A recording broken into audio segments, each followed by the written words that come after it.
നീചനായി മന്ത്രി പറഞ്ഞത് മുഴുവൻ കള്ളമാണ്. എന്റെ അമ്മ പാവമാണ്.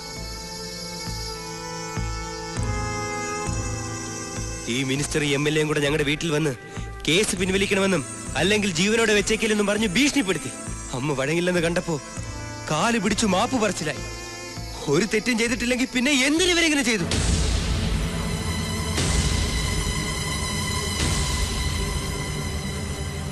നമ്മുടെ നാട്ടിൽ നിയമം പോലും പാവപ്പെട്ടവനെതിരാണ്. പണത്തിന്റെയും പദവിയുടെയും സ്വാധീനം കൊണ്ട് മാത്രമാണ് ഇയാൾ ഈ കേസിൽ ജയിച്ചത്. തെമ്മാടിത്തരം പറയുന്നൂടെ കഴിവേറി. വേശിയുടെ മകന്റെ ഒരു വേദവാക്യം.